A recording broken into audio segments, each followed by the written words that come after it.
sommes donc le deuxième dimanche de Pâques, celui où les néophytes déposent leurs vêtements blancs pour prendre toute leur place dans l'assemblée, celui où l'on fête la miséricorde de Dieu, cet amour que Jésus est venu manifester et qui a fait le monde et qui vient le sauver.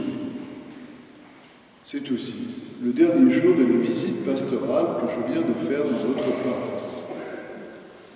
La visite pastorale, c'est le moment où l'évêque et ses collaborateurs, on les a cités tout à l'heure, viennent rencontrer la portion du peuple de Dieu rassemblée en deux lieux, l'écouter, parler avec ceux qui ont reçu la charge de conduire la mission.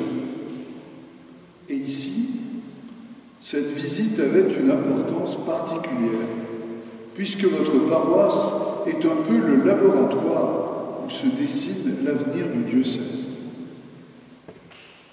Depuis septembre, en effet, la paroisse est confiée à une équipe pastorale de femmes. Certes, le ministère des prêtres n'a pas cessé, mais il s'exerce différemment. Le culte n'est pas interrompu, une organisation différente, plus axée vers les communautés de vallées et de villages, se met en place. Tout cela déplané en septembre dernier. C'est la maturation du travail impulsé par les lazaristes, tout particulièrement par le père Pierre-Jean Capomaccio.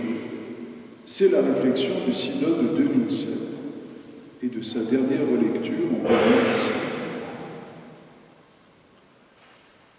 Au terme de cette visite, ma première réaction est de dire, avec les actes des apôtres qu'on vient de proclamer, beaucoup de signes et de prodiges s'accomplissaient dans le peuple. Le premier des signes, c'est celui que donne l'esprit missionnaire des chrétiens de cette paroisse, leur engagement résolu au nom du Seigneur Jésus dans la vie de la Haute-Vallée, leur présence dans les associations caritatives, politiques, culturelles de tout type, leur souci de s'unir dans la prière et d'organiser la mission. J'ai été touché par la qualité des liens établis avec les municipalités. J'ai encore envie de citer les actes. Tous les croyants, d'un même cœur se tenaient sous le portique de Salomon. Ce portique, c'est la limite orientale de ce que l'on appelle dans le temple de Jérusalem la cour des gentils, c'est-à-dire l'espace des païens, le lieu où tout le monde passe. Les premiers chrétiens se tiennent donc en plein monde. Certes, le texte nous dit que personne d'autre n'osait se joindre à eux. Du coup, ils ne sont pas très nombreux. Mais, ajoute le texte, tout le monde faisait leur éloge. Cela, je l'ai vu ici. Ce petit nombre de croyants, présents dans la vie de la Haute-Vallée, qui, même si ici il ne s'agit pas de foule, en entraîne d'autres qui, en devenant croyants, s'attachent au Seigneur. Je pense à l'extraordinaire expérience du catéchisme désormais partagée, au moins en un lieu, avec les mamans. Aux ces recommençants qui, dans les Spérazadés, participent à l'organisation des célébrations de la parole. Aux ces gens de bonne volonté qui répondent présents pour participer dans leur village à l'animation des obsèques conduites par les équipes de funérailles. La tâche est lourde cependant, car la pauvreté sous de multiples formes est le lot de cette partie du département, qui lui-même d'ailleurs est un département très pauvre. C'est pourquoi vous êtes engagés dans tous les lieux de lutte contre la misère, aux côtés de citoyens qui ne sont pas nécessairement chrétiens, mais qui luttent contre la précarité et la désocialisation. Et cette lutte, pour nous, est elle-même une évangélisation. Car chaque fois que nous permettons à nos frères en humanité à avancer dans une vie plus humaine, nous participons à l'œuvre du salut de Dieu. Et de cela, vous savez en faire une relecture qui débouche sur la prière. Les biens de la paroisse sont gérés avec rigueur et vos finances sont saines. Vous avez le souci de redynamiser les équipes missionnaires de proximité pour créer des communautés vraiment vivantes à la base. Vous vous organisez pour répondre aussi au temps d'été où une nouvelle population vient accroître nos villages, surtout dans la montagne, où il faut être présent dans les fêtes locales et rencontrer les estivants. Vos efforts ne sont pas vains, puisque vous voyez déjà pointer ici ou là une relève, notamment dans le domaine de la liturgie, avec un espoir d'élargir les équipes. De développer le travail en territoire avec la paroisse Saint-Jean 23, et je crois beaucoup en cette synergie. Tout cela est porté par une équipe d'animation pastorale courageuse et déterminée, où les charismes se manifestent en une belle symphonie. Elle dit tout à l'heure, citer une femme présente au conseil presbytéral, au conseil épiscopal, là, il n'y a que des femmes.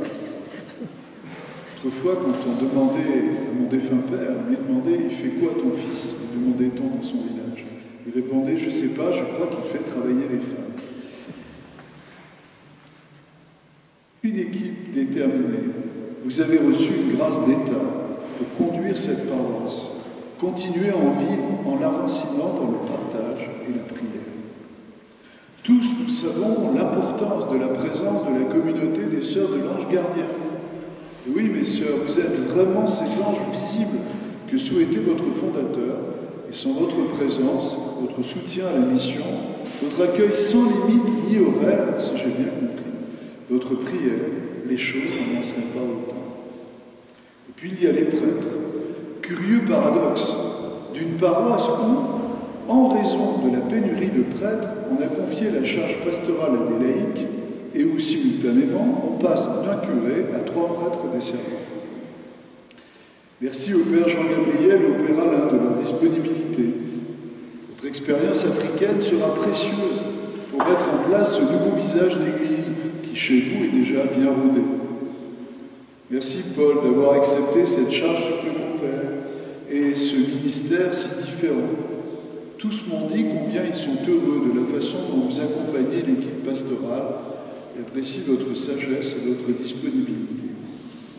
Avec votre souci de 160 clochers, vous devez sûrement pouvoir être inscrit au livre Guinness des records. Toute visite pastorale suppose que l'évêque souligne des actions à développer. Les vénérés prédécesseurs parlaient de consignes. Des actions à développer. Ces points, nous les avons repérés ensemble dans les rencontres de ces 2 derniers jours, mais je veux ici les rappeler comme des points d'attention pour l'avenir. Il s'agit de poursuivre le travail de l'organisation des équipes missionnaires de proximité et de la mise en place des communautés. Il s'agit de développer le service évangélique des malades, au-delà de la plaine, et de l'organiser là où il est encore à ses débuts, en tenant un lien fort avec l'aumônerie des hôpitaux. On poursuivra l'organisation des célébrations de la parole, le plus qu'on le pourra, sans se décourager, en ouvrant les églises. Il faudra continuer à travailler à désenclaver le plateau de Sceaux. Thérèse Neumann nous a quittés au début de l'expérience. Il faudra chercher comment introduire dans l'équipe d'animation pastorale quelqu'un qui sera plus particulièrement chargé du lien avec le plateau. Dans un esprit voisin, il faudra aller plus vers le donzan. L'équipe admirable qui s'en occupe ne ménage pas sa peine pour descendre. L'équipe d'animation pastorale aura le souci de monter un peu plus et de faire monter les autres. C'est très joli, l'été. Dans l'ordre de l'organisation de la paroisse, j'encourage vivement le projet de lettre aux familles en deuil pour les inviter aux messes célébrées en lien avec les funérailles, de sorte que même différé dans le temps, le lien entre les funérailles et l'Eucharistie demeure visible. Dans ce même ordre, poursuivez la mise en œuvre du logiciel choral pour créer un véritable annuaire de la paroisse permettant de faire circuler l'information. Sont amenés à bien les travaux sur le presbytère d'Espéraza, en vue de mieux distinguer les parties paroissiales des parties privées et, bien sûr, ici, en état de Cuisa, la remise en état du local paroissial de Cuisa. Ce sont des chantiers qui sont prévus.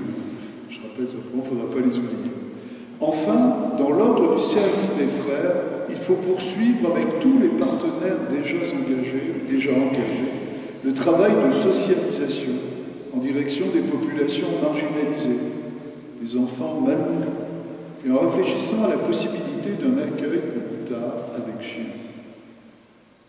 Ça ne se fera pas en un jour, c'est une piste à suivre. Enfin, je compte sur vous pour mener sur vous tous, alors pour le coup, et pas seulement sur l'équipe d'animation pastorale, je compte sur vous pour mener une réflexion sur l'utilisation des églises et leur avenir.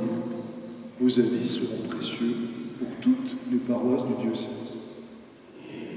Gardez tous le souci d'appeler largement pour mener à bien ces missions. Souvenez-vous de ce que Jésus dit dans l'Apocalypse que nous venons d'entendre.